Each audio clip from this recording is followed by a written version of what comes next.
Vamos entonces con la segunda parte.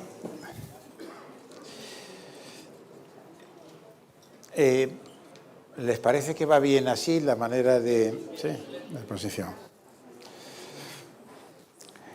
Lo que habríamos visto entonces hasta ahora, eso del giro argumentativo de alguna manera es mostrar la importancia que tiene la argumentación y que eso implica ver en general el derecho y cada uno de los problemas de manera distinta. Yo creo que este giro argumentativo de la cultura jurídica implica también que muchos juristas se dan cuenta de la importancia de la formación teórica, digamos, de la filosofía del derecho en sentido amplio, porque la argumentación jurídica es como un lugar privilegiado donde los elementos teóricos se engarzan con la práctica. Ahora, por ejemplo, me hacían una pregunta sobre una determinada cuestión, digamos, argumentativa, de cómo resolver. Bueno, la teoría de la argumentación, por supuesto que no puede ser la panacea para el jurista. O sea, la idea es que al jurista le vendrá bien tener una armazón argumentativa, pero, entre otras cosas, para argumentar bien uno tiene que saber derecho, claro. Y cada una de las ramas del derecho tiene también sus peculiaridades. Pero yo creo que la perspectiva argumentativa lo que sí permite ver es cierta unidad en el derecho. Hay algo así como un método que es común. Aunque, como digo, luego el manejo adecuado del método exige conocimientos específicos de cada una de las partes. Pero al menos si uno tiene, ¿verdad?, una red conceptual y se da cuenta, bueno, mi problema tiene que ver con tal premisa, cómo construirla, bueno, es una ayuda. Digo que a veces, como en todo, puede haber un entusiasmo excesivo y también yo he visto a veces que como hay un entusiasmo excesivo por la argumentación. Bueno, el derecho no es solo argumentación. Yo creo que es una pieza muy importante, pero no lo es todo. Y desde luego tiene que complementarse con otras cosas. Y ser conscientes de los límites que tiene el enfoque también creo que es importante para que pueda ser verdaderamente útil y productivo. Lo digo también porque yo escribí hace algunos años un libro que se me ocurrió titular El derecho como argumentación. Y entonces hay mucha gente que habla de los libros ya no sin leer más, diríamos que la solapa o algo así, sino solamente el título. Y entonces muchos critican el derecho como argumentación, como que estoy diciendo, el derecho es argumentación, el derecho es solo argumentación. No, yo no creo eso. Y me parece que pensar eso es un error. Bueno, y para entender entonces bien, porque esto de la argumentación, diríamos, lo que yo propongo, lo que a mí me parece que tendría que formar parte de la formación de un jurista, y en ese sentido estaría bien que se implementase una materia, ahora empieza en algunas facultades de Derecho, ¿no?, a existir una materia, y también lo que un jurista profesional pues debería saber. Aquí también es importante, por ejemplo, cuando se habla de filosofía y de teoría del derecho. Una cosa es la filosofía y la teoría del derecho que tiene que saber un profesional de la materia. Entonces hay un tipo de conocimiento técnico que, lógicamente, quien va a hacer filosofía del derecho tiene que saberlo. Pero la filosofía del derecho es útil para los juristas en general y para que les sea útil no necesitan ser filósofos del derecho, porque en todas cosas, por razones de la división del trabajo, sería prácticamente imposible. Entonces hay cierta cultura filosófica, que yo creo que eso es lo que merece la pena y lo que creo que conviene que el jurista se dé cuenta de que le puede ser de gran rendimiento sin convertirse en un filósofo del derecho. Entonces, esto que yo decía que podríamos llamar argumentación jurídica, teoría y práctica. Pues por un lado hay como una especie de grandes presupuestos del enfoque. Y luego ya hay propiamente lo que sería la asignatura, la teoría práctica de la argumentación jurídica. Voy a centrarme ahora solamente en esto y ya digo dos palabras sobre el asunto.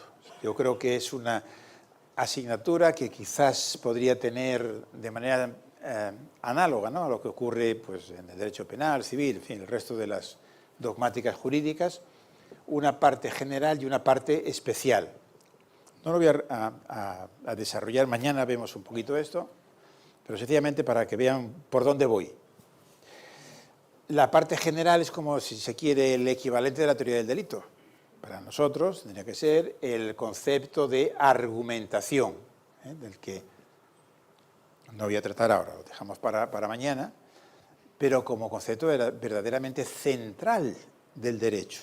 Y aquí hay algo que uno diría de raro, hay algo extraño, porque yo creo que para cualquiera que mire en qué consiste el derecho, inevitablemente tiene que pensar que aunque no sea solo argumentación, pero el componente argumentativo es muy, muy, muy importante. Y sin embargo no es uno de los conceptos que tradicionalmente hemos considerado como conceptos básicos del derecho. Entonces, si uno repasa, ¿verdad?, los programas de asignatura, el elenco, conceptos básicos del derecho, entonces aparecerá pues norma, relación jurídica, sujeto de derecho, responsabilidad, sanción. Interpretación es lo que más se arrima a lo de la argumentación, pero no aparece el concepto de argumentación. Y claro, esto parece que es una laguna importante. Hay que aclarar en qué consiste ese concepto de argumentación que es tan central para los juristas. Incluso eso que decía Toulmin, pero que no es el único. Muchos teóricos generales de la argumentación piensan que el derecho es algo así el lugar donde se argumenta por antonomasia y que un poco la argumentación jurídica extendida es la argumentación, sin más. ¿Cómo construir el concepto de argumentación? Bueno, aquí tenemos la dificultad fundamental, yo creo, es que nos damos cuenta de que se argumenta en contextos muy distintos. Entonces decimos, un jurista, un juez argumenta cuando tiene que motivar una decisión. El abogado también argumenta. El político también argumenta. Y en un debate político, digamos, se argumenta, pero de manera distinta. Y el matemático y el científico también argumentan. Entonces el problema es que hay contextos muy diferentes. Y uno dice, algo tienen que tener en común. Si decimos que en todos los casos, ¿verdad?, hay argumentaciones y argumentos, y al mismo tiempo hay muchos elementos diferenciales entre lo que hace un matemático cuando resuelve la solución a un teorema o algo así, y lo que hace un político, por poner casi como dos extremos, mucha diferencia hay, pero también algo en común. Bueno, se trata entonces aquí de ver cuáles son esos elementos que tienen que darse siempre para que haya argumentación y luego darnos cuenta de que como los elementos podemos interpretarlos de diversas maneras, eso es lo que explica que existan también concepciones distintas del mismo concepto. Hay un concepto abstracto y diversas concepciones. Y eso es un poco la parte general. Como digo, mañana hablo un poco sobre esto, vemos un poco sobre esto. Y la parte especial, como digo, la analogía con la dogmática penal. Una vez que uno tiene el concepto de delito y los elementos básicos, la analogía sigue funcionando, ¿no? Los conceptos básicos de la acción, antejuridad, etcétera, etcétera. Aquí, en fin, serán otros elementos que ya vamos a ir viendo. Bueno, ya muchos surgieron. Un esquema argumentativo, si un argumento es a contrario sensu, a fortiori, por reducción al absurdo, todas estas cosas que fueron apareciendo y que luego vamos a ver de una manera más o menos sistemática. Entonces tenemos que proyectarlo, diríamos en la parte especial, para resolver las que me parece a mí que son como las tres grandes preguntas, las tres grandes cuestiones que se plantea un jurista, o sea, problemas que suscita la práctica del derecho y que tienen que ver con argumentar. ¿Cuáles son? Pues primero, entender lo que significa un argumento. Si, por ejemplo, un juez de apelación tiene que resolver un caso, se va a encontrar que estará la sentencia con su motivación del juez ad quod, de los abogados, etcétera, etcétera. Lo primero que tendrá que hacer es entender cómo otros han argumentado. Y entonces para ello pues hay una serie de procedimientos, de métodos, etcétera, que nos pueden ser útiles. Por ejemplo, podernos representar bien el argumento. De nuevo, sigamos con el juez. Tiene que resolverlo. Bueno, si son casos muy fáciles, y a veces son casos fáciles, pues tampoco hace falta emplear mucho tiempo en esto. Pero cuando el caso es difícil, conviene un esquema, de alguna forma, elaborar un esquema que nos permita una buena visión de conjunto. Ese es uno de los problemas, entender. Otra de los problemas y de las cuestiones que uno tiene que abordar es el de evaluar los argumentos, claro. Argumentar es una práctica racional. No basta con que sepamos ya cómo el otro ha argumentado, cuáles son los argumentos en concretos que ha utilizado, porque a todos no les vamos a dar el mismo valor. Entonces necesitamos una teoría evaluadora de los argumentos que nos permita, en parte eso de las falacias, que nos permita distinguir los buenos, los malos, los menos buenos, y qué criterios de hecho se manejan. Y luego ahí también hay problemas del tipo de si existe o no una única solución correcta para cada caso. Porque, claro, de eso cambia mucho, de eso depende mucho el cómo el juez, por ejemplo, ve su papel, su tarea argumentativa. Y finalmente, y en realidad uno diría, se separa a efectos didácticos, pero en la realidad va unido. Porque cuando nuestro juez de apelación está tratando de entender cómo argumentó el juez Aguó, al mismo tiempo ya lo está evaluando. De alguna forma ya está anticipando hipótesis, si le parece bien o no, etcétera, etcétera, ¿no? Y todo ello, en realidad, va encaminado para argumentar, porque al final él o ellos, si es un tribunal, tendrán que producir una argumentación al respecto. Entonces, la parte especial, digamos, se focaliza en esas tres cuestiones. Cómo entender un argumento, cómo evaluarlo, cómo argumentar. Bueno. Pero antes todavía está la cuestión, podríamos decir, de los presupuestos de la argumentación y del enfoque argumentativo del derecho, que es algo así como qué concepción general del derecho tendría uno que manejar para poder luego desarrollar bien esto. ¿Qué concepciones del derecho? ¿Qué quiere decir una concepción del derecho? Bueno, una concepción del derecho diríamos que es la respuesta más o menos sistemática a las grandes preguntas sobre el derecho del tipo de ¿en qué consiste el derecho? O sea, ¿cuáles son sus ingredientes? Entonces, como sabemos, algunos dirán, pues, normas, y otros no, pues además de normas, los hechos o los valores. ¿Cuáles son las fuentes del derecho? ¿Cómo distinguir, si se puede distinguir, el derecho de la moral o de la política? ¿Qué concepto tiene uno de validez? Por ejemplo, una concepción meramente formal o también material. ¿Cómo ve la interpretación y cuáles serían los criterios aceptables de interpretación y cuál su jerarquía? Muchas veces en la interpretación, como en muchas otras cosas, lo importante al final es a qué le das más importancia, a qué criterio, porque más o menos hay acuerdo en cuáles son los criterios, ¿verdad?, interpretativos. Bueno, y cosas así. Y a eso lo llamamos una concepción general del derecho. De esto se ocupan los filósofos. O sea, los filósofos del derecho han construido concepciones del derecho. Una, pues el justnaturalismo es una de las concepciones del derecho, más o menos la que hemos tenido hasta finales del XVIII, comienzos del XIX. El justpositivismo es otra.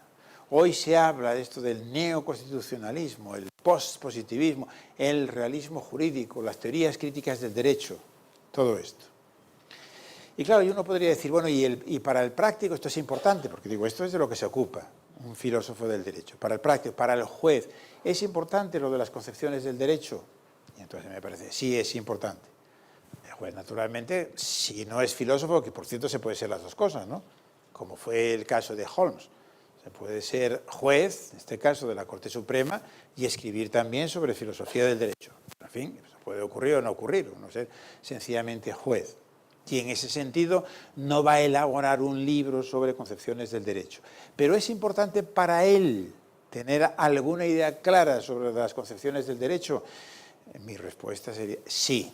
¿Y por qué sí? Pues porque todo el mundo tiene una concepción del derecho. Porque es inevitable. Cuando tienes que resolver un problema y cuando tienes que interpretar, estás aplicando una concepción del derecho. Y la única diferencia es entre que seas consciente de que haya alguna concepción que estás manejando o que no lo seas. Y si no lo eres, es peor.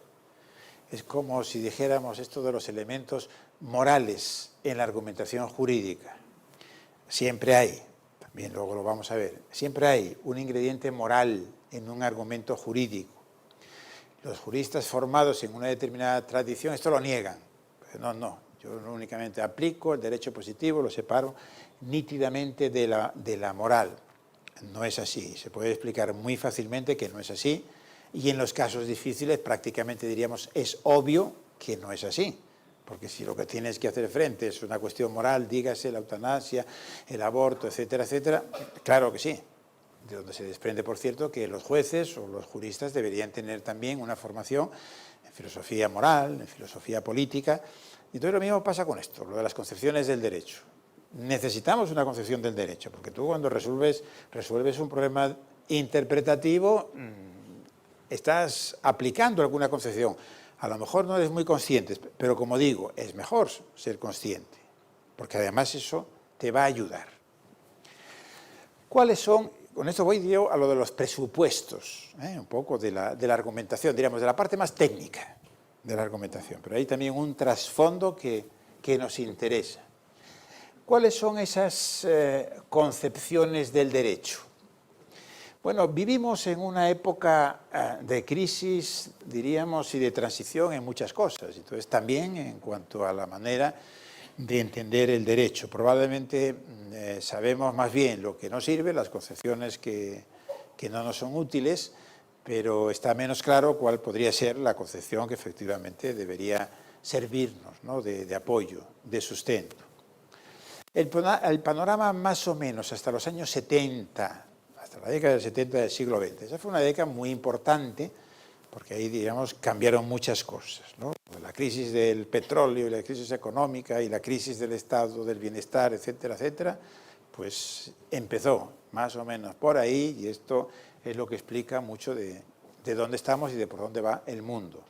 Entonces, hasta ese momento yo diría que estaba claro un poco cuáles eran las concepciones y a partir de entonces ya está menos claro, pero conviene tratar de ver dónde estamos. Hasta entonces, yo diría que teníamos algo así como tres concepciones centrales del derecho. Una era la concepción del derecho natural, seguía teniendo vigencia en muchos países de tradición católica, como sabemos, mucha, aunque de forma bastante rara, Fíjense ustedes, creo que en Chile también pasará, como en España. Los juristas que ahora están en la cúspide de la profesión judicial, de muchas otras, o que lo estaban, digamos, hace 20, 30 años, etcétera, etcétera, todos se habían formado en una concepción justnaturalista del derecho. Esa era la concepción del derecho. Yo recuerdo en España, por ejemplo, si alguna vez había un profesor, había muy pocos, que decía que él no era partidario del derecho natural, que era un positivista, era signo inequívoco de que era antifranquista. Es decir, era políticamente antisistema, etcétera, etcétera. Es decir, prácticamente, así todos se formaron y aceptaron esto del derecho natural. Y la pregunta es, ¿conocen ustedes muchas sentencias en que los jueces, o sea, estos jueces justnaturalistas o formados en lo del derecho natural, recurren al derecho natural? ¿Usan argumentos del derecho natural? Yo en España poquísimos. Y además, la verdad es que con mala fortuna. Recuerdo uno ya hace tiempo, cuando se estableció el divorcio, que hubo un juez que se negó a divorciar a una pareja porque dijo que iba en contra del derecho natural. ¿Y qué pasó? Que le sancionaron. El Consejo General del Poder Judicial por no aplicar el derecho, etcétera, etcétera. Y algo parecido ocurrió también después. Como saben, en España tenemos esa institución del matrimonio entre personas del mismo sexo, que fue aceptada tanto por jueces como por la gente en general de una manera prácticamente completa. Pero hubo, que yo sepa, era una juez, además de donde yo vivo, en Alicante, que también se negó en un momento determinado a casar a una pareja, creo que era de mujeres, y acabó la cosa en lo mismo. Fue sancionada. Hay utilizaciones un poco vergonzantes del derecho natural. O sea, si uno se pone así a escrutar el asunto, a lo mejor se encuentra, ¿no?, alguna referencia a la naturaleza de la cosa, no sé qué, pero prácticamente no hay vestigio. Y uno diría, qué cosa más rara, ¿no? ¿Qué pasa con nuestra enseñanza del derecho? A los juristas se les dice, tenéis que ser, o sois, o somos ius naturalistas. Y luego resulta que los mismos que lo dicen o que lo han aceptado parecen olvidarse del derecho natural. Alguien ha escrito, refiriéndose a la situación en España, y es verdad, yo también podría confirmarlo como estudiante, que en realidad los profesores, bueno, teníamos una materia que era de derecho natural, ¿no?, pero los profesores de las diversas ramas de derecho positivo, penal, civil, administrativo, etcétera, el primer día, cuando tocaba el tema del concepto de derecho, y los naturalistas, cuando empezaban a hablar ya de su materia, ya el derecho natural, digamos, se había ido de vacaciones. Y probablemente es lo que ocurre también en la práctica, ¿no? Entonces uno diría, ¿qué pasa con esa concepción del derecho natural? Bueno, muchos vinculan la filosofía del derecho, diríamos, con esto del derecho natural y lo que ocurre con el derecho natural. Y esto es malo para el prestigio de la asignatura, porque entonces lo que se piensa, lo que muchos piensan es que lo de la filosofía del derecho es una cuestión como de cultura general, de brillo, de que de vez en cuando cita un autor o algo así, pero en realidad, cuando tienes que ocuparte del derecho y de que resolver problemas jurídicos, ¿qué filosofía del derecho?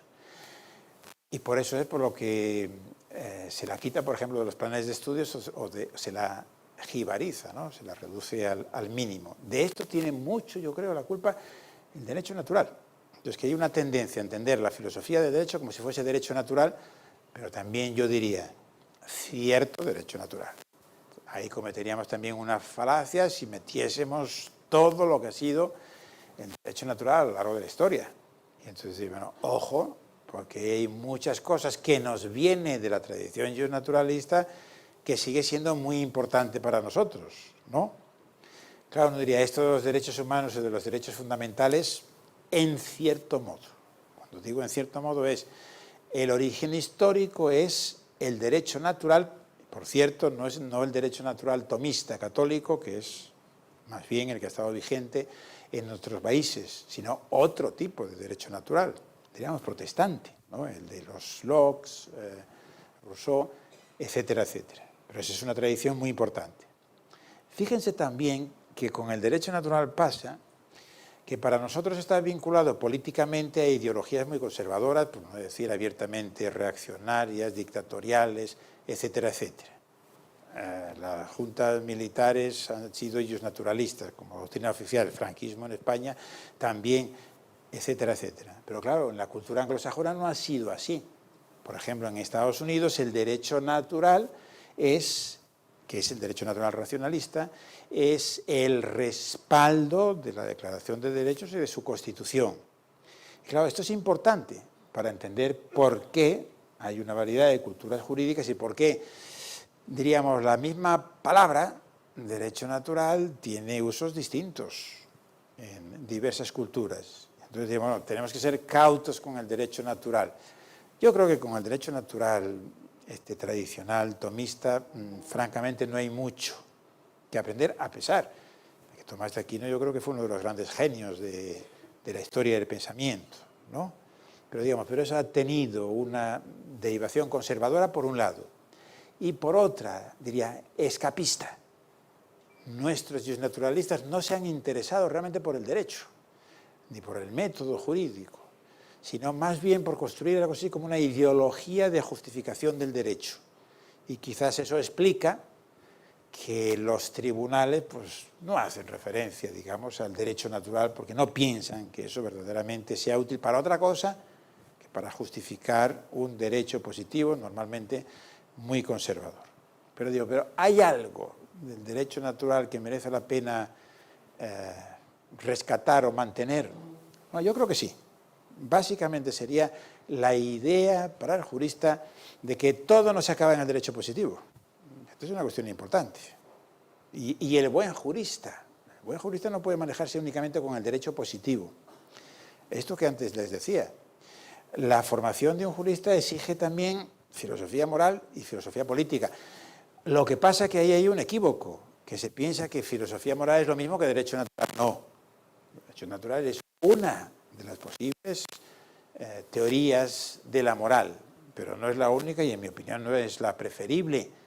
Y por eso, para sustentar los derechos naturales, los llamados derechos naturales en un momento, los derechos del hombre fundamentales, yo creo que la mejor manera de fundamentarlos no es el derecho natural. Pero digo, esa tradición, naturalmente, algo queda, si se quiere. Y sobre todo, debemos entender la diversidad de culturas y cómo lo que para nosotros significa, por razones históricas, pues no es el único significado, ¿no?, lo del derecho natural. Bueno, derecho natural. Por otro lado, tendríamos el positivismo normativista, que probablemente, de hecho, uno diría que quizás haya sido la concepción más vigente, ¿no?, entre nosotros, de autores como Kelsen o como Hart, que lo que vienen a decir, bueno, el derecho es un conjunto de normas. A lo mejor dirían, bueno, no serán solamente normas, pero esencialmente el derecho es un conjunto de normas. En el caso de Kelsen, todas las normas del mismo tipo, normas con una sanción. En el caso de Hart, variedad de normas, normas primarias y normas secundarias. Es importante, yo creo, también darnos cuenta, que los juristas nos demos cuenta de hasta qué punto, diríamos, tenemos nuestra cabeza colonizada con esa idea del derecho, de que el derecho es un conjunto de normas, diría, de que es solo un conjunto de normas, porque que el derecho es un conjunto de normas, ¿qué duda cabe? Claro que lo es.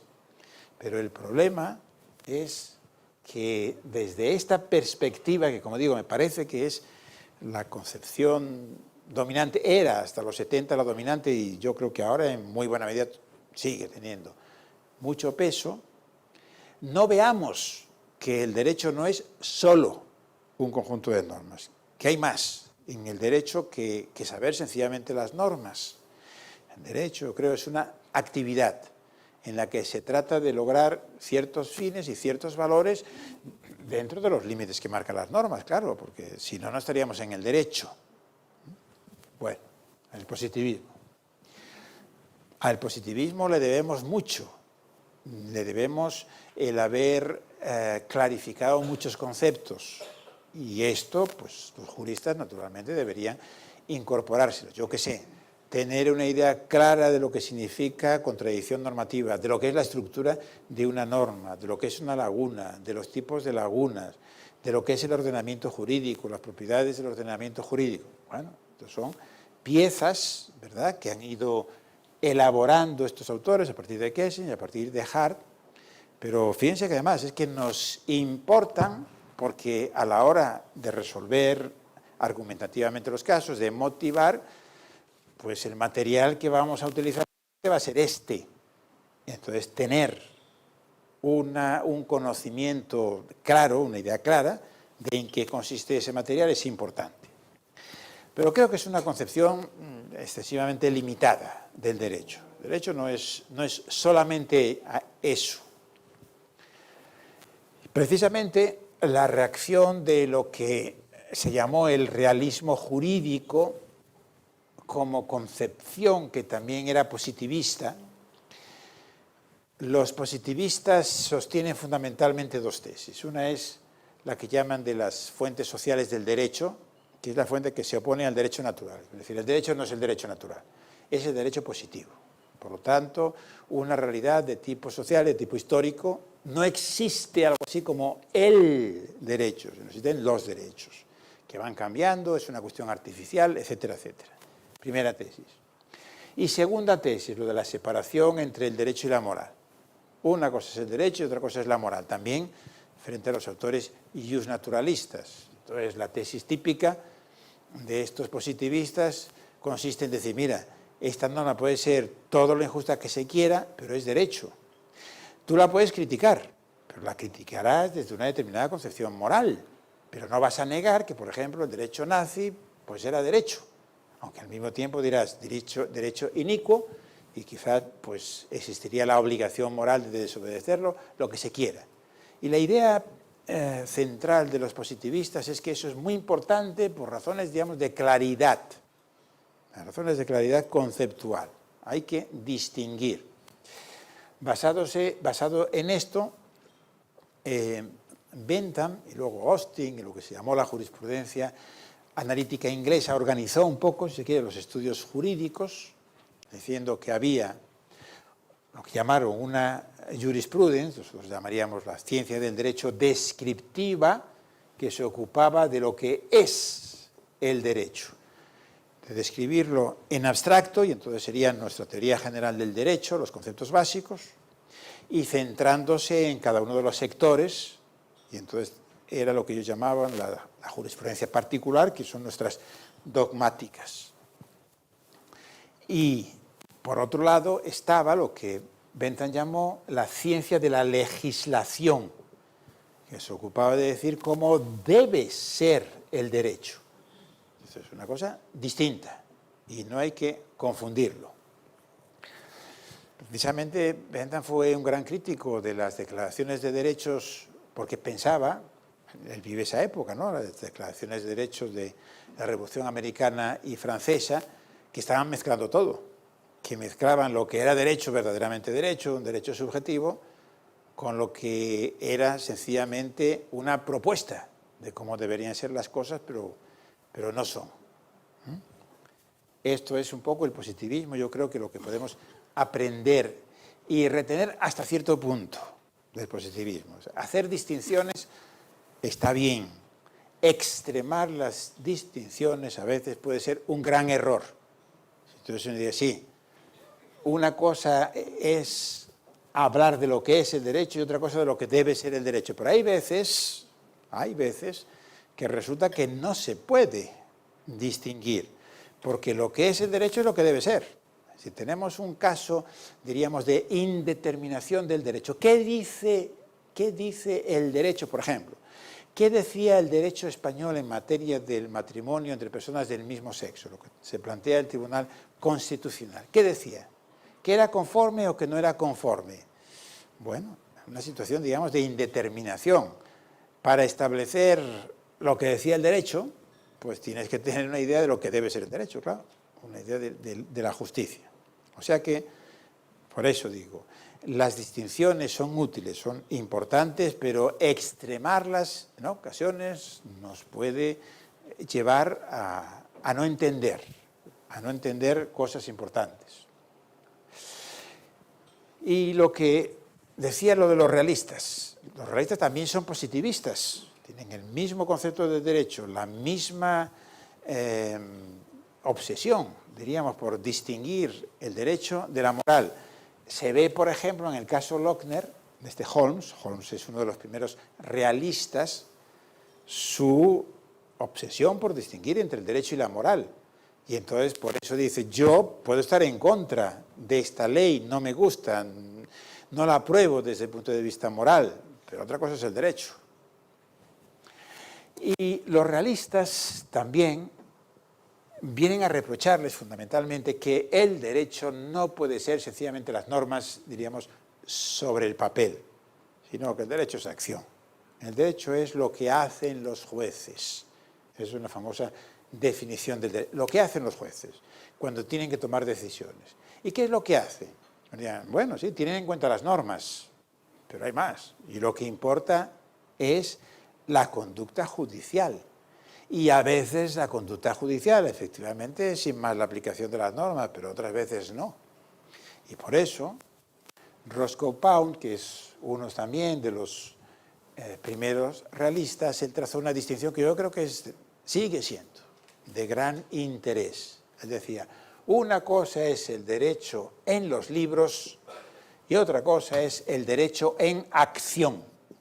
Y por eso saber derecho no quiere decir sencillamente saber qué dicen los libros. Cuando uno dice qué dicen los libros, quiere decir qué dicen los códigos o qué dicen los repertorios de jurisprudencia para los anglosajones.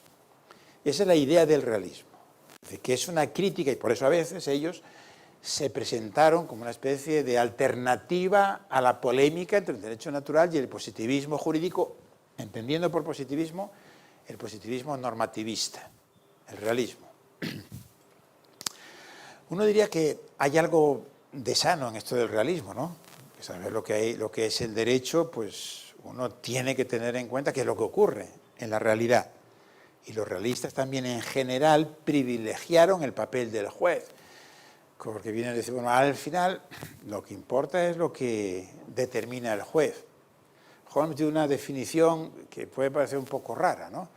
Él dijo, las previsiones de lo que los jueces harán, eso es el derecho, y ninguna otra cosa más pretenciosa.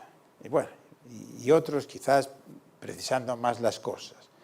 El derecho es lo que hacen los jueces, diríamos, y otros oficiales, y otros agentes aplicadores del derecho. Y las normas, venían a decir ellos, las normas son más bien como las fuentes en realidad del derecho, pero el derecho se encuentra ahí. Entonces uno diría, pues esto es bastante sano, parece, ¿no? Lo de ver el derecho de esta manera, la manera realista. Pues ocurre una cosa, que el realismo jurídico nunca fue una concepción importante en nuestros países. No hemos tenido realistas jurídicos. El realismo se desarrolla en Estados Unidos, en el norte de Europa, fundamentalmente, pero ha habido muy poco de realismo jurídico en nuestra cultura. ¿Por qué? ¿Qué les parece?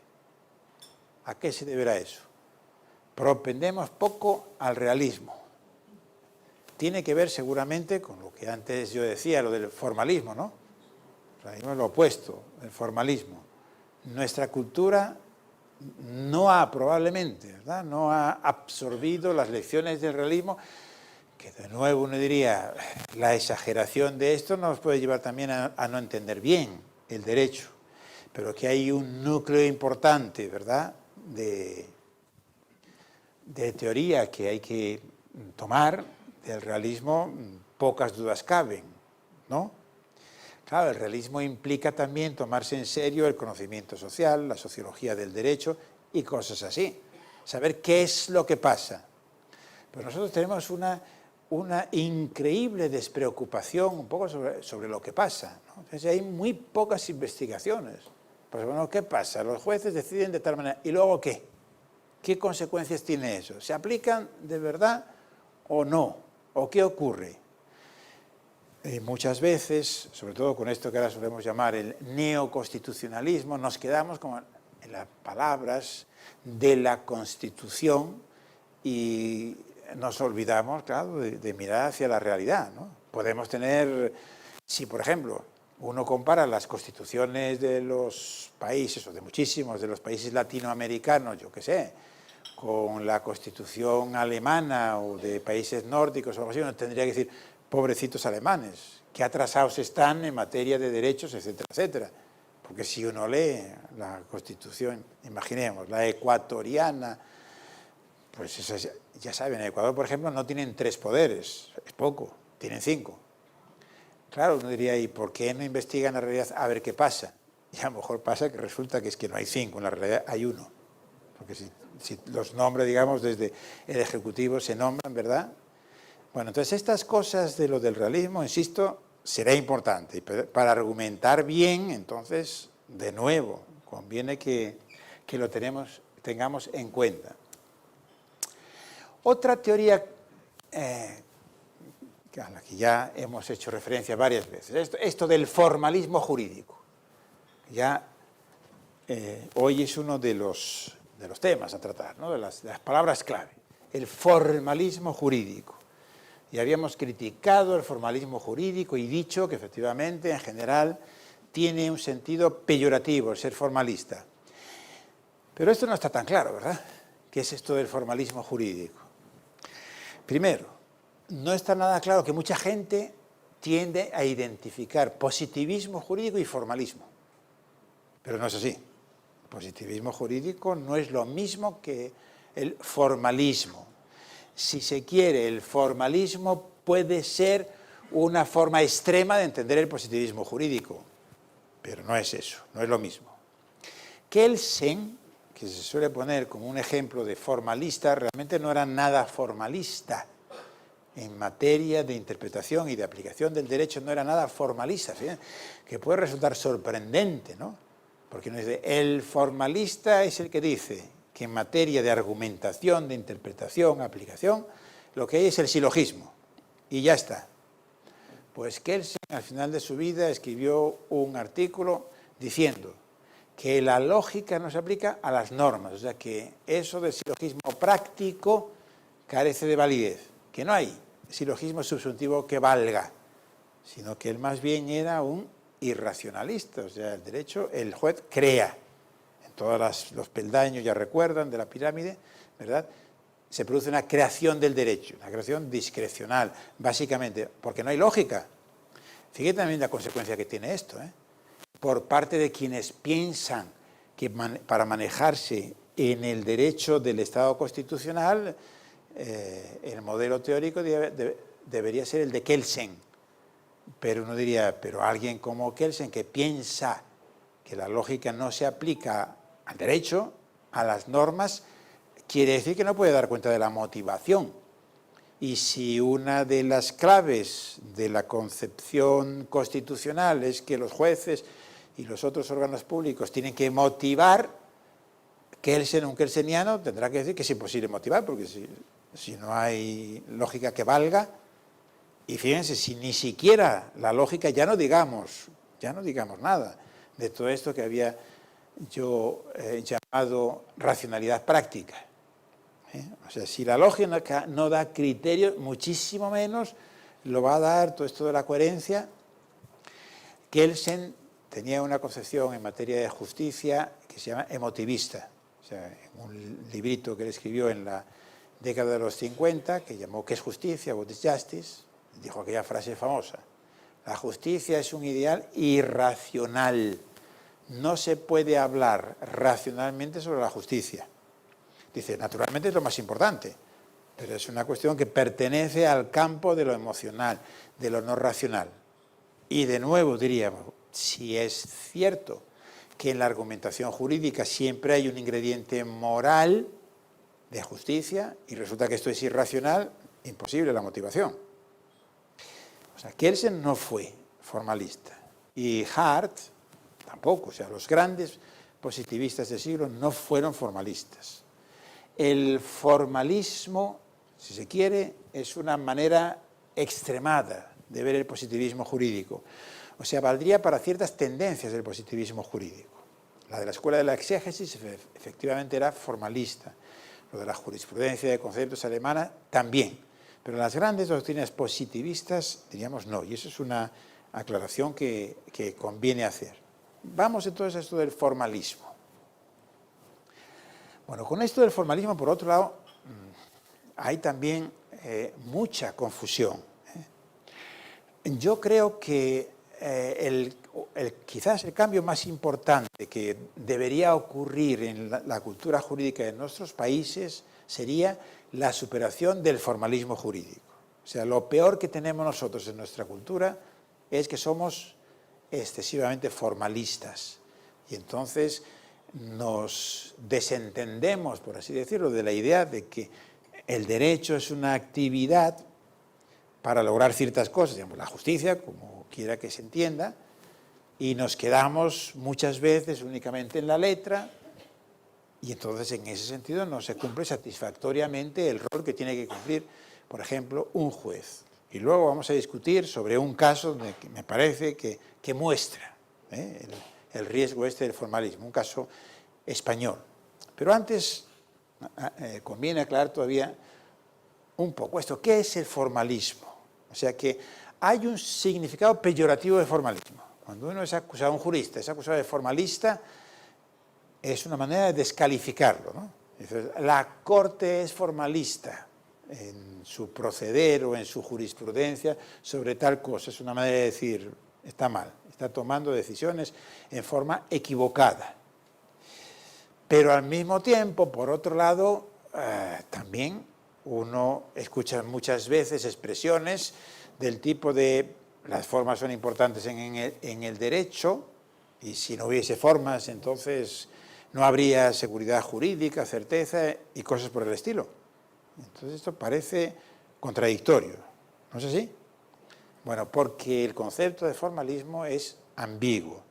Entonces es una palabra que tenemos que tener también cuidado al usarla. Yo creo que sobre todo hay dos acepciones de formalismo, podemos llamarla. Uno es la noción de formalismo en sentido, diríamos, neutral, en sentido no peyorativo, que en realidad quiere decir esto, que el derecho, y no solamente el derecho, sino el derecho moderno, o sea, nuestros derechos, son formalistas. Es lo que Weber llamaba la racionalidad formal. ¿Qué quiere decir? Que tenemos sistemas de reglas, o sea, de pautas específicas de comportamiento que son las que deben usarse y se usan cuando el sistema funciona razonablemente bien para resolver los casos, reglas. Y quiere decir que entonces que el órgano judicial no necesita deliberar, sino sencillamente aplicar las reglas. Y esto es lo que da certeza jurídica, y esto es lo que explica también la importancia de eso del silogismo. O sea, que aunque no lo sea todo, pero no diría, si no consigues construir un silogismo, no vas a haber podido justificar la decisión. Creo que un ejemplo literario puede servir para aclarar lo que quiero decirles. Es decir, es formalista el derecho moderno, no todo de derecho. Recordemos, por ejemplo, lo que fue el derecho romano, ¿no? De una época formalista, otra que no, etcétera, etcétera. El ejemplo literario, el Quijote. Cuando Sancho Panza, en la ínsula Barataria, resuelve casos, y lo resuelve de manera justa, pero no lo resuelve como lo resolvería un juez de nuestro sistema jurídico. ¿Por qué no? Porque Sancho Panza no se plantea en ningún momento aplicar una regla. O sea, él no procede de esa manera. Es decir, vamos a ver cuáles son las reglas que tenemos, las reglas válidas de Barataria, a ver si este caso se subsume aquí. No procede así. Procede mediante un tipo de racionalidad que es distinta, y decimos, efectivamente, logra resultados justos mediante su inteligencia natural, hace, si se quiere, ponderaciones a partir de principios de carácter moral, del conocimiento de sentido común y cosas por el estilo. Pero nuestros derechos no son así y no pueden ser así. Nuestros derechos son, diríamos, formales. ¿Qué quiere decir esto? Consisten básicamente en reglas. En la inmensa mayoría de los casos, entonces aquí viene una de las distinciones que son básicas en la teoría de la argumentación jurídica, entre casos fáciles y casos difíciles. Casos fáciles son precisamente estos, los que se pueden resolver mediante un procedimiento puramente deductivo. O sea, uno encuentra la regla que se aplica, la regla no es cuestionable, los datos fácticos tampoco son cuestionables, están claros y entonces se resuelve. Y eso son casos fáciles. Pero fíjense, en realidad, la mayoría de los casos que se resuelven en un sistema jurídico, que se resuelven por los jueces y, diríamos, por otros mecanismos, tienen que ser fáciles, porque si no fuera así, no podría funcionar el sistema jurídico como un sistema, diríamos, de seguridad, que es lo que tiene que ser y lo que es, y lo es de esta manera. Pero claro, de vez en cuando surgen casos difíciles. Yo no diría, no son la mayoría, lo que pasa que son también los que más centran el foco de interés para los juristas, claro, lo que más nos interesa. A veces se ha dicho, es como una especie de distorsión, es como haberse centrado en la patología, en lugar de la anatomía y la fisiología, de cómo funciona el sistema, en la patología. Uno diría, bueno, sí, pero también es comprensible, porque para resolver esto no hace falta implementar grandes cosas, mientras que en los casos difíciles sí. Entonces, lo del formalismo, sentido 1, sentido neutral. El jurista de nuestros días, el jurista desde el mundo moderno para acá, necesariamente tiene que ser formalista. Y entonces eso quiere decir también una cosa muy importante. No puede saltarse las normas del sistema. Eso forma parte también de por qué el derecho natural dejó de ser importante. Cuando no había un sistema de fuentes bien establecido, claro que era muy importante el derecho natural, a ver en qué te basabas. Con la codificación las cosas cambiaron. Y entonces en nuestro sistema jurídico, insisto, el jurista tiene que reconocer que hay límites y que entonces en ese sentido su argumentación es formal, formalista, si se quiere, pero en sentido no peyorativo. A diferencia, por ejemplo, de la argumentación de un moralista, de un filósofo moral. Entonces, esto también es un punto, yo creo, que merece la pena pararse un momento. Es posible que un jurista, un juez, tenga que enfrentarse con el mismo problema al que se enfrenta un razonador moral. Imaginemos el caso del aborto, el mismo problema de fondo. Pero la manera de abordarlo no puede ser la misma. Cuando el problema del aborto, digamos, es un problema muy complejo. Hay elementos morales, religiosos, antropológicos, etcétera, etcétera. Pero cuando llega a un tribunal, la cosa ha cambiado. Porque el problema que te llega, por ejemplo, a los tribunales constitucionales, les llega el problema que es el siguiente. Una ley que, por ejemplo, introduce el sistema de plazos es conforme con la Constitución, nada más. Esto es lo que tienen que resolver. Y entonces ahí tienen ese límite. El límite de la Constitución. Y el límite de que tienen que confrontar la Constitución, por ejemplo, con la nueva norma del Código Penal o lo que sea. Entonces, aunque compartan algo, claro, para resolver eso no se puede resolver tampoco por parte del jurista si no se toma en consideración elementos morales. Pero es distinto, Porque uno diría, el problema del aborto, si se discute desde el punto de vista moral, será el mismo si lo discutimos en Chile que en España, por ejemplo. Pero el problema jurídico no, porque la Constitución es distinta. Y entonces en España el artículo 15 lo que dice es que todos tienen derecho a la vida. Y por eso se centraron, el debate se centró en qué había que entender por todos, etcétera, etcétera. Y aquí no sé cómo está exactamente planteado, pero digamos la cosa cambia. Entonces por eso digo que el que sea formalista y que sea una argumentación dentro de ciertos límites, eso sin más caracteriza al pensamiento jurídico y al razonamiento jurídico. Eso no significa ser formalista, como algunos piensan, sino eso significa estar dispuesto a jugar el juego del derecho y no salirte fuera, porque si te sales fuera entonces ya no es el derecho y tu papel ya no es el de jurista.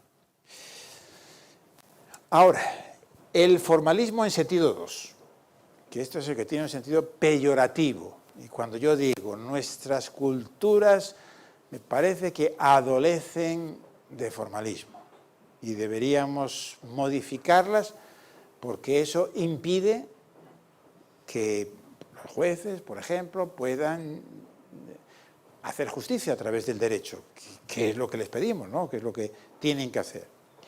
Entonces, así entendido, el formalismo es una concepción del derecho que yo creo que de manera así muy sintética se podría caracterizar de la siguiente manera: por reducir el derecho al texto de la norma, o sea, sobre todo es una concepción de la interpretación del derecho, aunque no solo, porque también lo que hace es separar el derecho de otros elementos sociales, ¿no?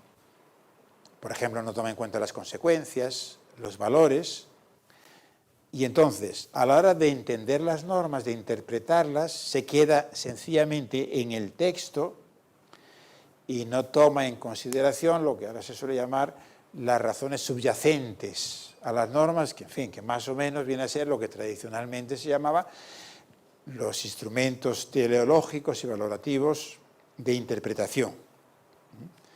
O sea, el formalista es alguien, yo diría, que ve en el derecho como una especie de traje que le ciñe y que muchas veces le va a impedir hacer justicia.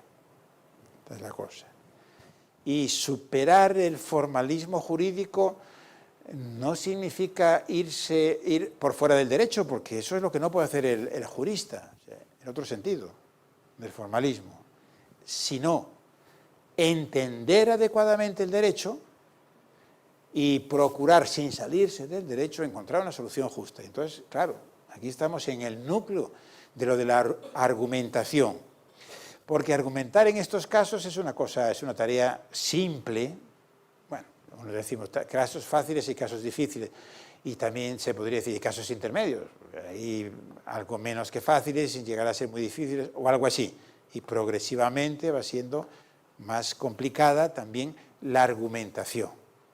Así que se podría decir que para el formalista la argumentación, lo único que hay en la argumentación es lo del silogismo. Y no se da cuenta de que, claro, el silogismo en realidad es como el último paso de la argumentación. Pero para llegar al silogismo, a veces hay que dar otros pasos que ahí es lo que nos puede complicar la vida. Y con eso llegamos a otra de las grandes distinciones de la teoría de la argumentación, o sea, que decíamos esto de casos fáciles y casos difíciles. En los casos fáciles es la deducción, que ahora se llama la justificación interna. Entonces, la justificación interna, como digo, es lo del silogismo subsuntivo. Como saben, el esquema es que tenemos una premisa normativa, una premisa fáctica y luego la conclusión. Y la justificación externa es lo que necesitamos cuando el caso es difícil. Porque, claro, ¿por qué es difícil un caso? Pues un caso será difícil porque tenemos dificultades en relación con la premisa normativa. Por ejemplo, no sabemos, ¿y cuál es la norma que hay que aplicar? A lo mejor no la hay, o hay más de una, o no sabemos si es válida, o no sabemos cómo interpretarla, ¿de acuerdo? O bien hay una dificultad en relación con la premisa fáctica. ¿Y qué ocurrió realmente? Entonces, el razonamiento probatorio, y eso se llama justificación externa. Entonces, en los casos, estos son los casos fáciles y aquí los casos difíciles. En los casos difíciles es la justificación externa, pero también siempre esto. O sea, es como la dificultad consiste en que hay un paso de más.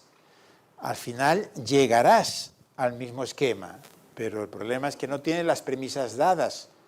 Entonces tienes que dar argumentos en favor de una determinada interpretación, de una determinada calificación, de por qué probar algo, etc.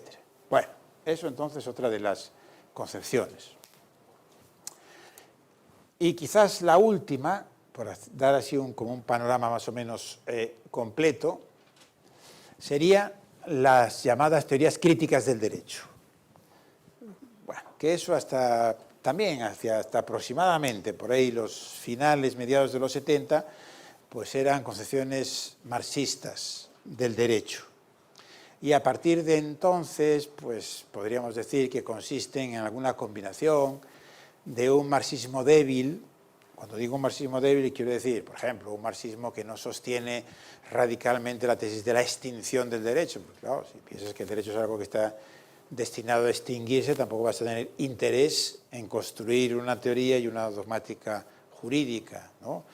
O la tesis de la determinación del derecho por parte de los elementos económicos, débil. Bueno, determinación del todo no, pero tener eso en cuenta.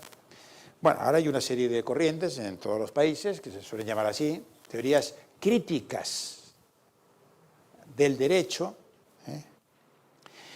y Desde el punto de vista argumentativo, diríamos, se caracterizan, en cierto modo, por negar que sea posible la argumentación racional sobre el derecho. O sea, la tesis viene a ser un poco que los jueces no argumentan, no motivan verdaderamente, ni pueden, sino que lo que hacen es tomar una decisión política.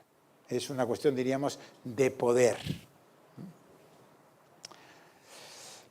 Bueno, yo creo que en esas concepciones hay algún grano de verdad, diríamos, que puede venir bien. Darse cuenta que muchas veces hay una distorsión, y que, desde luego que hay elementos de poder en la toma de decisión, ¿no? Es como lo más opuesto a esto del formalismo.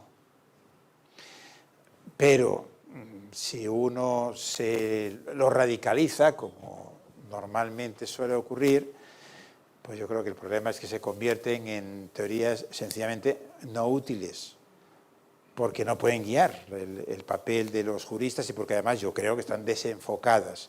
O sea, que no es así. Yo creo que el jurista en la mayor parte de las ocasiones sí que puede justificar adecuadamente, y es lo que tiene que hacer, sus decisiones. Lo que pasa que muchas veces es una tarea difícil o muy difícil, pero claro, digamos, de eso se trata y de ahí la importancia de la magistratura, ¿no? Bueno, esto les decía, más o menos es el panorama hasta finales de los años 70. ¿Y después qué ha pasado? Pues ha pasado que ninguna de estas concepciones resulta satisfactoria. En fin, formalismo con esta aclaración y entendiendo este formalismo, no.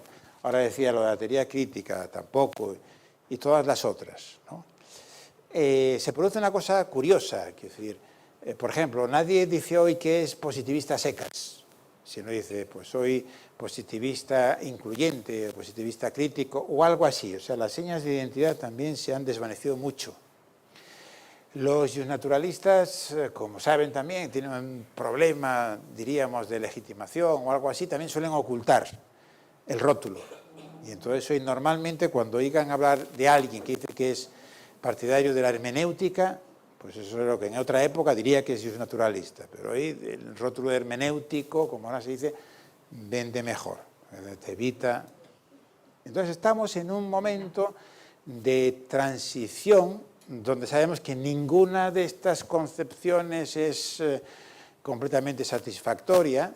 Seguramente todas ellas nos aportan algún elemento que también sería poco razonable echar a la basura, pero nos falta una adecuada concepción del derecho. Ya uno diría, ¿nos falta? Bueno, más o menos la discusión de los últimos años diría que es la siguiente. O sea, ¿qué es lo que tenemos en el panorama de las teorías del derecho y donde entonces podría, diríamos, elegir el jurista? Insisto, el jurista práctico, en fin, salvo casos de vocación, que también es filósofo del derecho, pero muchas veces no, pero se da cuenta de que él tiene que arrancar de una determinada teoría, concepción general del derecho. Lo que tenemos más o menos yo creo que es esto. Frente a los fenómenos a los que yo me había referido antes, o sea, nuestros derechos han cambiado y lo del giro argumentativo y esto de los derechos va de la mano de lo que se llama el constitucionalismo. O sea, el gran cambio que se ha producido es que en la pirámide, diríamos, normativa, tenemos la Constitución y una Constitución que es vinculante, que contiene los criterios de validez del resto del ordenamiento jurídico, que proyecta también en toda la interpretación de todos los escalones, la Constitución tiene que tomarse en cuenta, todo esto. O sea, ha habido un cambio en cuanto al objeto, que es también lo que está detrás de por qué ya no es satisfactorio el cuadro anterior. E insisto, ¿qué es lo que tenemos? Pues yo creo. Tenemos concepciones positivistas, prescindo un poco de lo del justnaturalismo, porque yo creo que, como antes decía, más bien ha jugado un papel ideológico que un papel, digamos, real en la práctica y en la metodología del derecho. Entonces tenemos el positivismo y el más desarrollado del siglo XX, que fue el de Hart, con algunos agregados. O sea, hay muchos autores que piensan esa concepción de Hart positivista, que separaba el derecho y la moral, pero no incurría en los excesos de Kelsen. Por ejemplo, no pensaba que hubiese un único tipo de normas, no pensaba que el derecho pudiese tener cualquier contenido. Él habló, por ejemplo, de un contenido mínimo de derecho natural. Pensaba que había que distinguir entre las normas primarias y las normas secundarias, pues resulta aceptable para muchos, con algunos añadidos. Pero los añadidos no ameritan un cambio de término, no ameritan el que haya que dejar de ser positivista.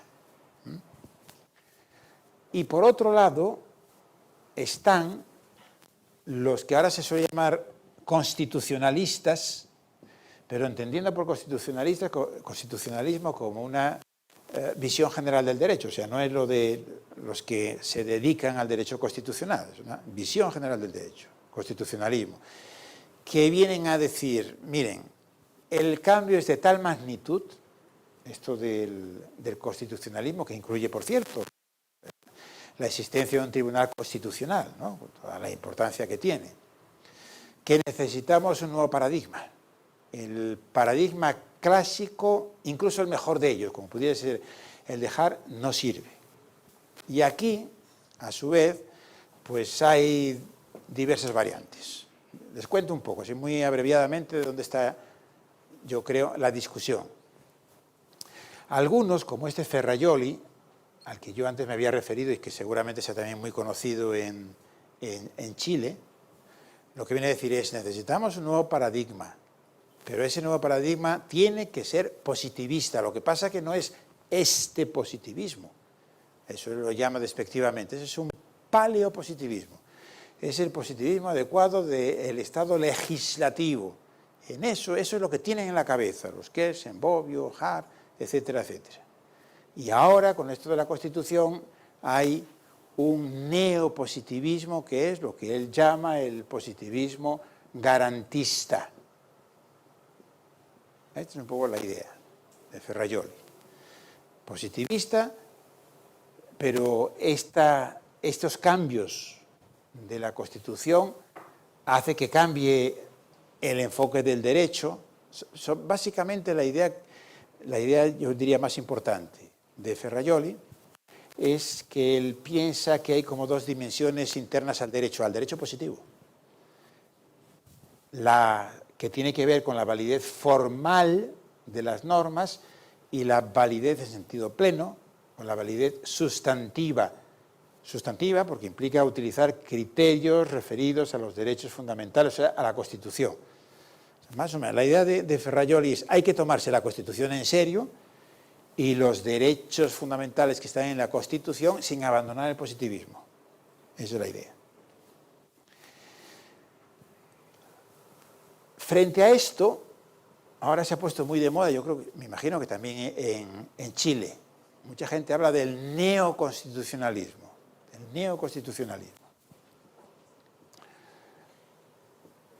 Entonces, el neoconstitucionalismo, por ejemplo, algunos dicen que la nueva constitución del Brasil, que creo que es de 1988, para muchos es una constitución neoconstitucionalista, de tal forma que el pensamiento jurídico adecuado para manejar eso tiene que ser el neoconstitucionalismo. Lo mismo serviría para Ecuador y muchos incluso piensan que la corriente hoy dominante es esto del neoconstitucionalismo.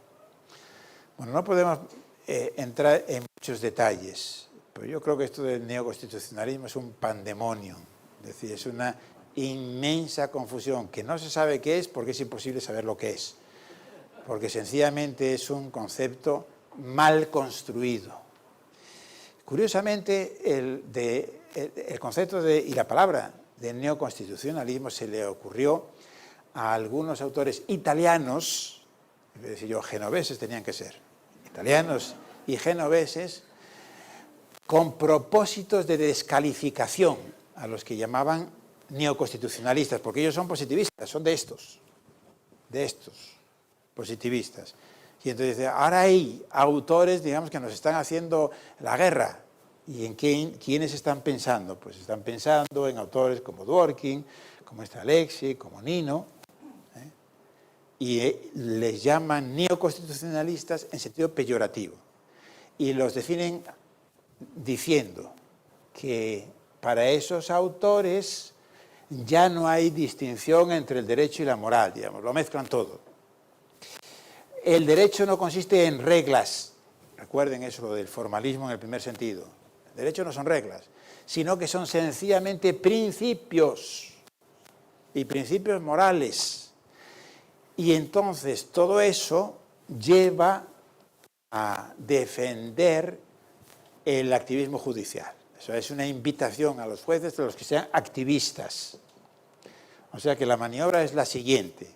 Cuando el juez tiene que resolver un caso, como el derecho no es propiamente derecho positivo, sino que más bien son principios, pues el juez, sin mayor problema, puede olvidarse de las reglas y se va a la Constitución.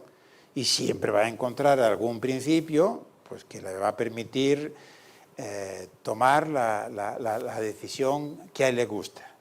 Esa es la idea, diríamos, del neoconstitucionalismo. ¿Por qué digo yo que es un concepto mal construido? Un espantapájaros conceptual, me parece que es. ¿Por qué? Pues porque saben ustedes que cuando se analiza un concepto, por ejemplo, el concepto de juez, los conceptos se analizan en un plano connotativo y en un plano denotativo. ¿Qué quiere decir connotativo? Lo defines, o sea, tú das qué propiedades tiene que tener alguien para ser un juez. Pues tendrá que ser un funcionario y tener a su cargo tal función, etcétera, etcétera. Y denotativo, quiere decir, estos son los jueces chilenos, los españoles, los británicos. Aquí lo mismo, pero claro, resulta que la denotación del concepto no coincide con la connotación. O sea, tal y como ellos han caracterizado, cuando digo ellos son los enemigos, o sea, los genoveses, tal como han caracterizado a estos neoconstitucionalistas, uno diría, pero oiga, si ni Dworkin, ni Alexi, ni esto que he puesto, y Nino, McCormick, se podría añadir algunos nombres más, sostiene eso, no sostiene eso, pero ahora viene lo del espantapájaros. Sostiene eso, algo que tiene un cierto parecido, como pasa con los espantapájaros, ¿no? Bueno, se parece, sí, quizás a un hombre, pero le han puesto una nariz no sé cómo, y todo esto. Y entonces, por eso tenemos una gran confusión, porque yo diría, bueno, hay algunos juristas que piensan así, hay algunos juristas que piensan de acuerdo con este retrato, ¿verdad?, de los genoveses, pero primero, son bastante pocos y no hay ninguno relevante. O sea, no hay ningún jurista, yo creo, relevante que verdaderamente piense así las cosas. Que claro, ¿qué quiere decir? Desconocer lo que es el derecho.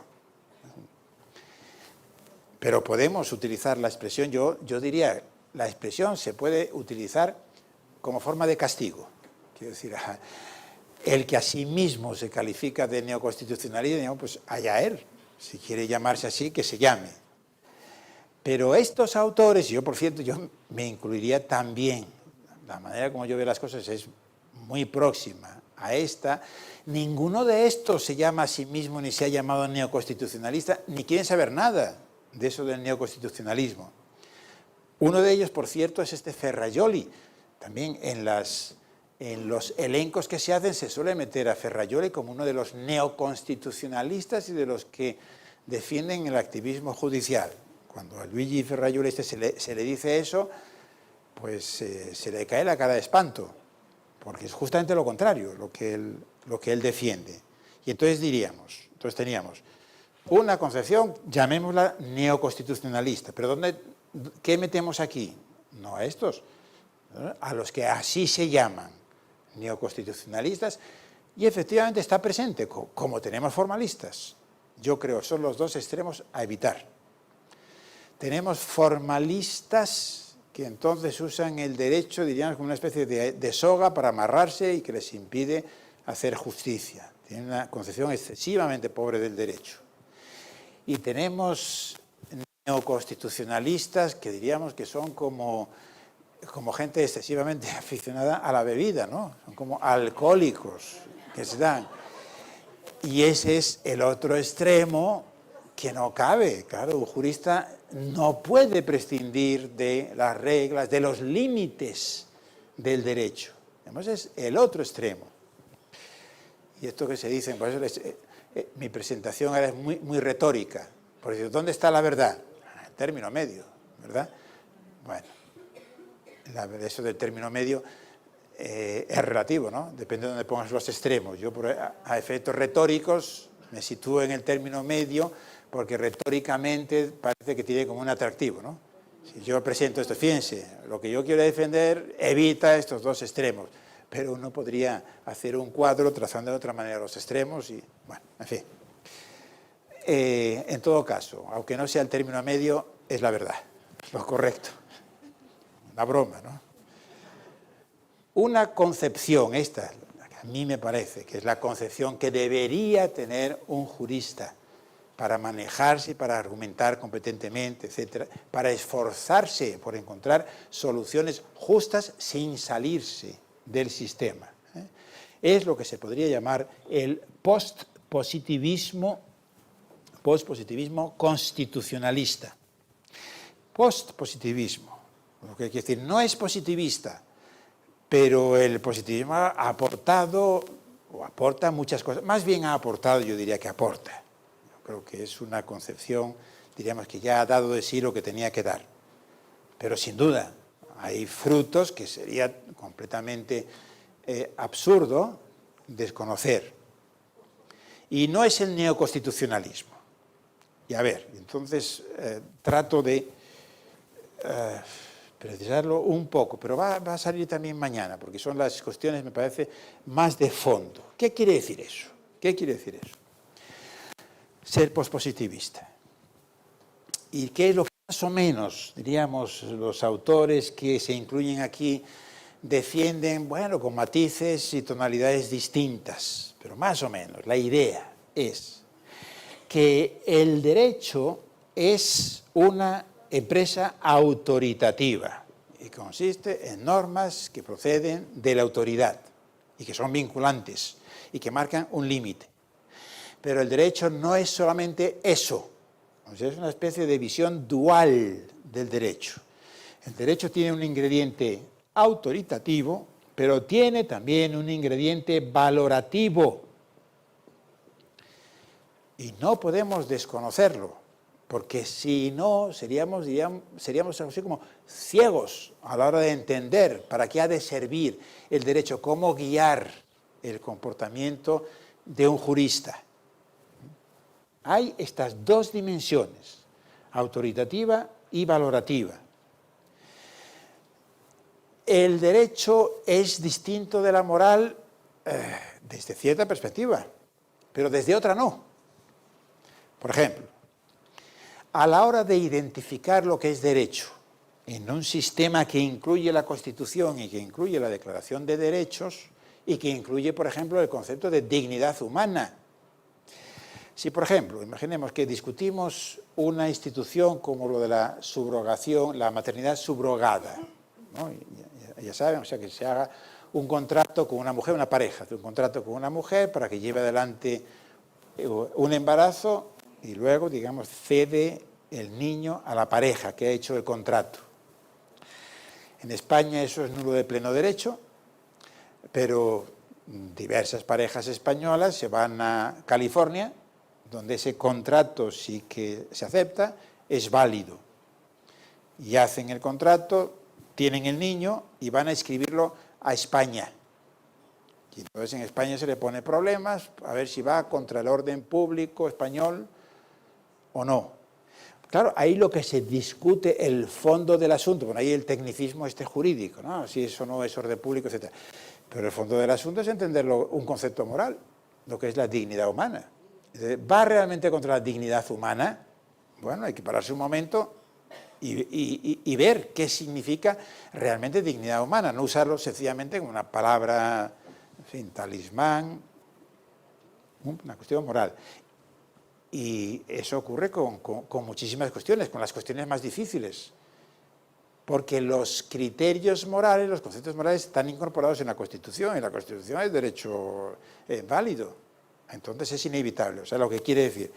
No es que todo se confunda y que sea lo mismo. Antes ponía el ejemplo, argumentar un mismo problema jurídicamente, desde el punto de vista judicial o moral, es distinto, pero hay conexiones. Esa es la idea.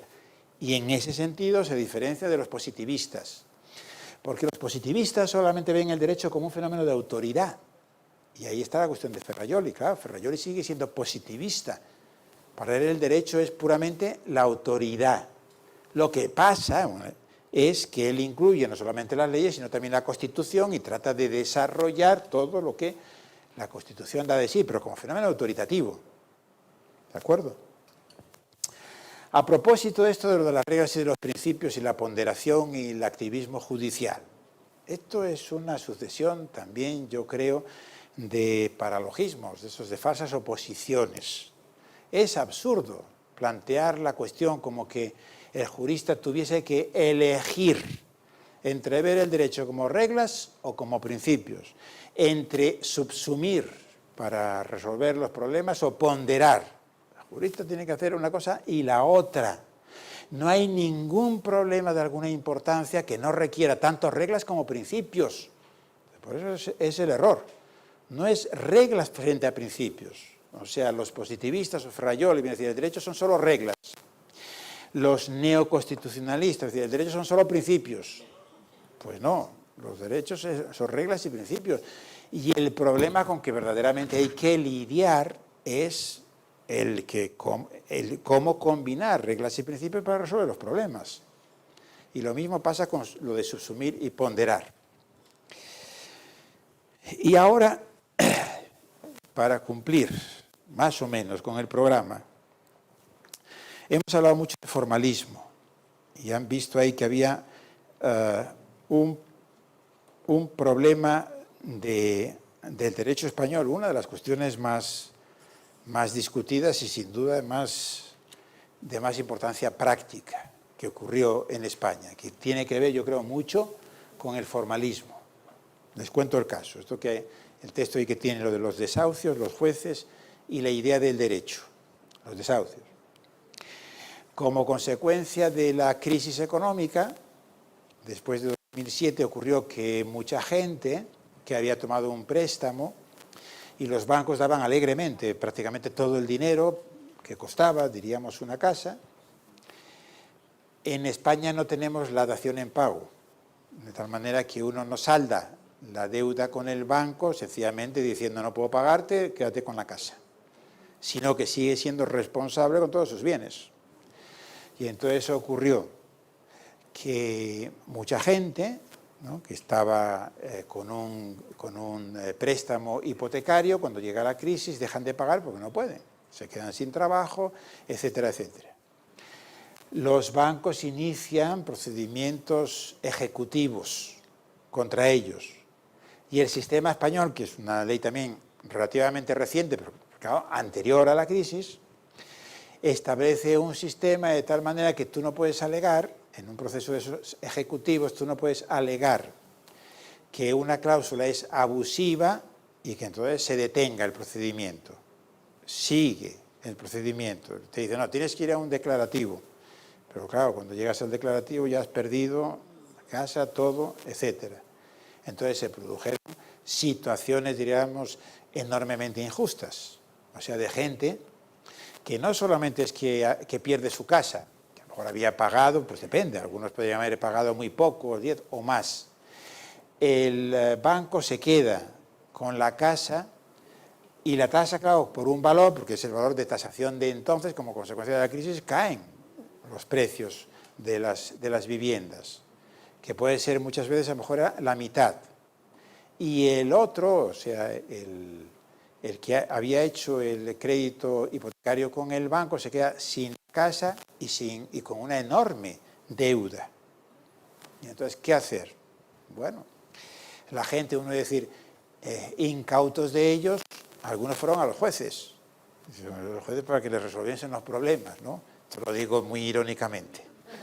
Los jueces hay todo, pero lo que quiero mostrar, lo que quiero poner de manifiesto es cómo la cultura formalista en un país como España y la cultura formalista en general de los jueces hicieron que ese problema, que yo diría que de todas formas era un problema que del todo nunca iban a poder solucionar los jueces, pero yo creo que los jueces podrían haber hecho más si en lugar de tener esa idea, esa concepción de fondo muy formalista del derecho, hubiesen tenido otra.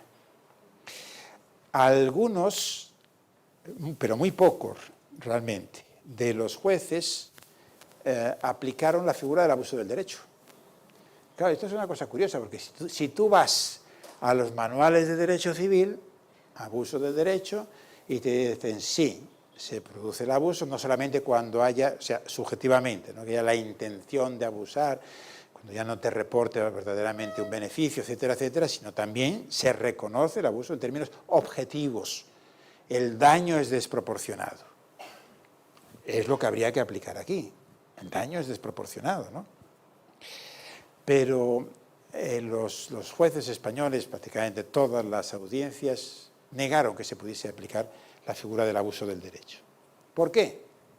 Dijeron, porque las normas son clarísimas. Las normas del derecho hipotecario, del procedimiento ejecutivo, diríamos que no, que la cláusula, si es abuso, tiene que ir, diríamos, a otro lado, etcétera, etcétera. Y como el tenor de la norma es inequívoco, entonces no se puede aplicar el abuso del derecho. ¿Qué se puede decir de esto? Yo creo, pues que los jueces y los juristas en general resulta que no saben lo que es el abuso del derecho.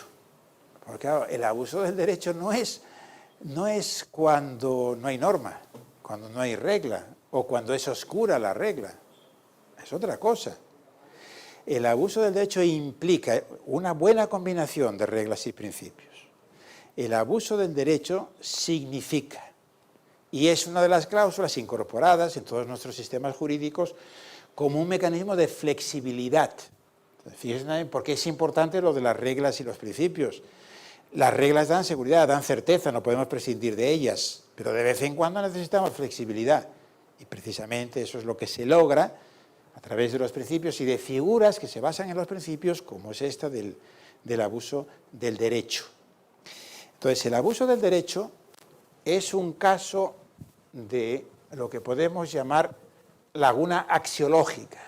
Y esta modesta distinción entre laguna normativa y axiológica es de la que no disponían los jueces. Y si hubiesen dispuesto, a lo mejor podrían haber hecho justicia en muchas ocasiones en las que no lo hicieron. No podrían haber resuelto el problema. Esto también creo que es importante darse cuenta. La solución, digamos, radical del problema tendría que ser legislativa. Pero los jueces podrían haber paliado, yo creo, merced a esa institución del abuso del derecho, al menos los aspectos, diríamos, más escandalosos de injusticia que se produjeron. Le digo, eso de la laguna normativa. Las lagunas son, axiológicas. Pueden ser normativas o axiológicas. ¿Qué quiere decir que hay una laguna normativa? Quiere decir que en el nivel de las reglas, por eso, la distinción entre reglas y principios es fundamental para entender muchísimas cosas en el derecho, empezando por esto del abuso del derecho. Y entonces, tanto positivistas como neoconstitucionalistas no pueden manejar eso, claro, porque reducen el asunto o solo a reglas o solo a principios. Una laguna normativa en el nivel de las reglas, o sea, de las pautas específicas de comportamiento que contienen nuestros sistemas jurídicos. Yo diría que en el nivel de las reglas pueden darse lagunas, pero sin embargo, en el nivel del derecho quizás no. ¿Por qué? Porque el derecho son también los principios. Y entonces diríamos, no, si solamente manejase las reglas, dirían, no, no hay solución para el caso. Pero si incluyo también los principios, los valores, etcétera, pues yo creo que bien se puede decir que no hay lagunas en el derecho, porque lo que te está diciendo el derecho, es más, al juez, supongo que también en Chile habrá el precepto este que viene del Código Napoleón, que no puede negarse a tomar una decisión sobre pretexto de oscuridad o de falta de ley, como dice el Código Civil Español, ¿no? Laguna normativa. Un caso que en el nivel de las reglas no está resuelto. Como digo, de vez en cuando se dan. Lagunas axiológicas. Es una cosa distinta. es un caso que está regulado, como pasaba aquí a propósito de esto de los desahucios, está regulado. La ley procesal y la ley hipotecaria decía claramente, está regulado. Pero, sin embargo, se crea la laguna. ¿Por qué se crea la laguna? Porque se entiende que esa regulación está desajustada en relación con los principios, con los valores que le dan sentido. Diríamos, en el caso español, si nos ponemos antes de la crisis, entonces uno diría, bueno, que hubiese un sistema de ejecución muy estricto, se puede entender, porque facilitaba el tráfico, etcétera, etcétera, y estaba compensado, pues porque la situación económica era tal que efectivamente no suponía, digamos, excesivos problemas. Bueno, a lo mejor se daba algún caso de injusticia, pero más o menos, pero con la crisis se desequilibró completamente. Y por eso es por lo que entonces uno podría decir lo que ya decía Aristóteles sobre la equidad, ¿no? Donde, claro, si el legislador hubiese conocido, si el autor hubiese conocido, claro, no hubiese legislado de esta manera. El abuso del derecho es un supuesto de laguna axiológica. O sea que uno dice, efectivamente, que eso es lo que no entendieron los juristas españoles. Es decir, no aplicamos el abuso porque hay una norma clara, porque hay una regla clara que lo regula. Pero, mire, pero si eso no es el abuso. Hay una regla clara que lo regula, pero se genera la laguna porque se entiende que va contra los principios y los valores. Ojo, y aquí está la diferencia con el neoconstitucionalismo. No con los principios y valores que uno de manera libre pueda sostener, sino los del ordenamiento jurídico. Claro. Pero entonces me parece que en este caso habría muy buenas razones, uno podría argumentar con mucha solidez diciendo que efectivamente el legislador español no quiso dejar completamente desprotegidos a los consumidores como consecuencia de eso que sobrevino, la crisis, que naturalmente no pudo prever. Y entonces lo que hay es un cambio, se produce la laguna y se cambia la regla en el sentido de que lo que estaba permitido, la regla decía que estaba permitido a los bancos, por ejemplo, el que inicia un procedimiento, ir adelante, etcétera, etcétera. Lo que estaba permitido pasa a estar prohibido en virtud de esos principios y valores. Claro, uno diría, esta es una figura peligrosa. Naturalmente que es una figura peligrosa. Y entonces un juez prudente no va a estar dispuesto a aceptar a la primera de cambio el abuso del derecho, sino que tiene que verlo con mucho cuidado y tiene que tener muchas garantías de que efectivamente se dan todas estas situaciones extraordinarias. Incluso diríamos, bueno, y si es el abuso en términos subjetivos es más fácil. O sea, si tú puedes probar efectivamente que esa persona lo único que quería, ¿verdad?, era perjudicar al otro y que no hay ningún beneficio para él. Ahí lo tenemos más fácil. Pero claro, lo que no podemos es, que fue lo que ocurrió, rechazarlo completamente. Y esto tiene que ver con lo de la derrotabilidad que habíamos visto. Para terminar, ¿quién lo enlaza con eso de la derrotabilidad? Yo ya casi estoy derrotado, así que a esta hora... Sí. Pero ¿quién? A ver, ¿dónde está? ¿Pero qué es lo que es derrotable aquí?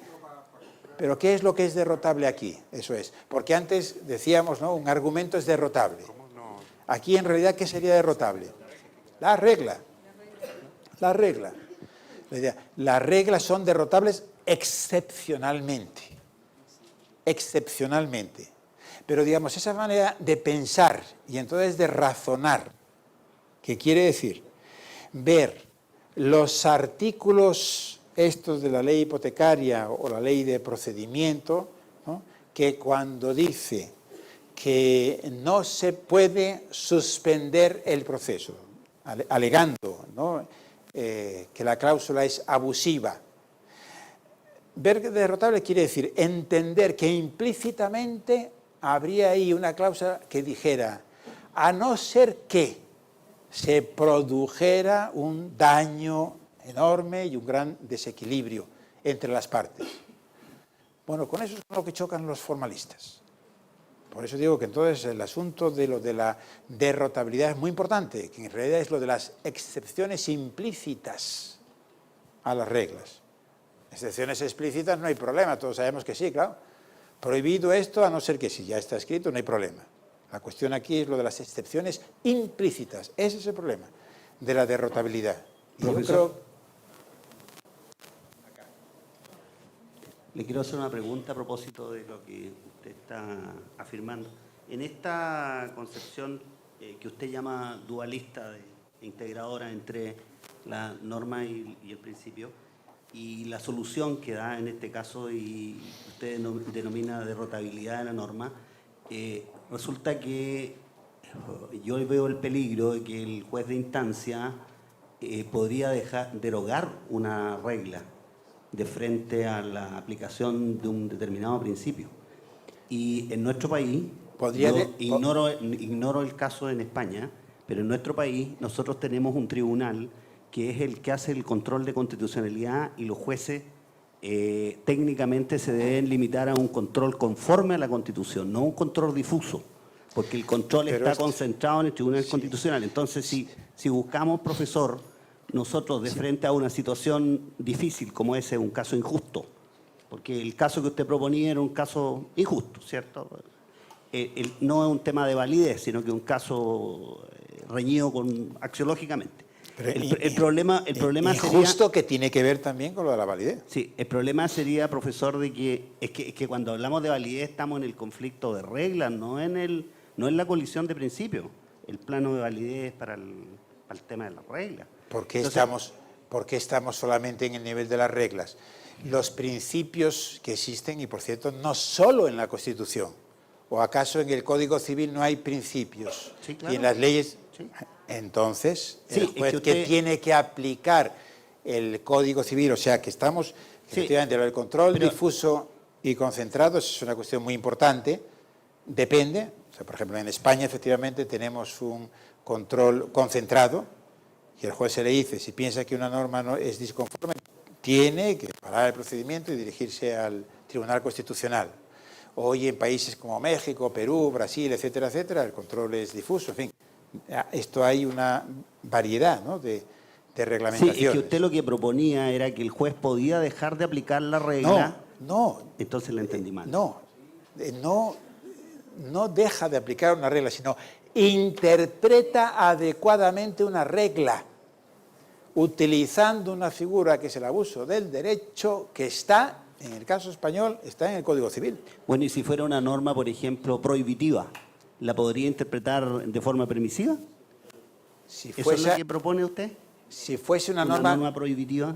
Si fuese una norma prohibitiva que pasara, diríamos, a permitido, podría ser en algún caso. Pero ojo, que yo diga que en algún caso cabe, no quiere decir que en cualquiera cabe y que de cualquier manera cabe. Yo digo que en las circunstancias que se daban en estos casos, los jueces españoles tenían a su disposición instrumentos jurídicos, que si los hubiesen utilizado adecuadamente, les hubiese permitido hacer más justicia de la que hicieron. Digo, no del todo, porque la única solución, diríamos, radical, tendría que ser legislativa. Pero quiere decir, el juez, o sea, mi tesis, el juez debe darse cuenta que no puede hacer cualquier cosa, no puede hacer todo, no puede hacer siempre justicia, pero muchas veces puede hacer más justicia de lo que los jueces con mentalidad formalista piensan y hacen. Esa es la tesis. Y entonces, por eso, digamos, hay que ver cada caso. Porque, y también digo, el juez tiene que ser cauto y prudente. Y cuando alguien le esgrime el abuso del derecho, no puede estar dispuesto así sin más a concederle y abuso. No, yo creo que debe utilizar un escrutinio especialmente riguroso. Pero en algún caso sí que puede y debe aceptarlo sin salirse del sistema. Por eso digo, no es que el juez esté desaplicando la regla, sino que la está interpretando. La está interpretando en una situación excepcional para evitar una gran injusticia. Claro, vistas así las cosas y con esta explicación que usted da, sí, porque sería de carácter excepcional, porque sí. Claro. Pero yo lo había entendido, prima facie, como que estaba privilegiando la actitud de un juez activista al 100%. Pero eso es lo que estoy diciendo, mi exposición. Eso es lo que yo creo que defendería un neoconstitucionalista. Un neoconstitucionalista no le vería ningún problema. Ahí está, nos olvidamos de la regla, vamos al principio, diríamos de no discriminación y ya está. Y digo, no. El derecho marca límites que no te puedes saltar. Pero los derechos del Estado constitucional brindan también muchas posibilidades para, sin salirse del derecho, justificar soluciones justas. Y eso es lo que tiene que hacer el buen juez. Ojo, no siempre puede, ¿eh? No siempre puede. Y cuando puede, no lo puede del todo. Por eso yo digo que en estos casos de abuso, lo que hubiese podido hacer es remediar un poco. Y por cierto, lo que pasó en España, ¿qué fue? Que hubo también un recurso al Tribunal Europeo, el Tribunal Europeo de Luxemburgo. Y el Tribunal Europeo dijo que la normativa española era contraria a una directiva europea. Y el juez con esa mentalidad formalista, una vez que se encontró con que una autoridad, el juez europeo, le había dicho eso, entonces ya procedió.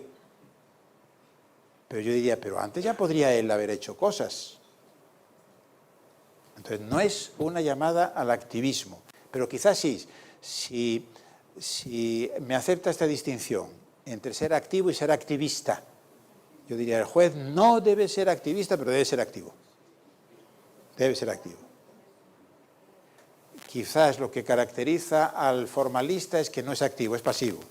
Y lo que caracteriza al neoconstitucionalista es que es activista. Más o menos por ahí iría el asunto. Y yo creo ya que de actividad por hoy ya va.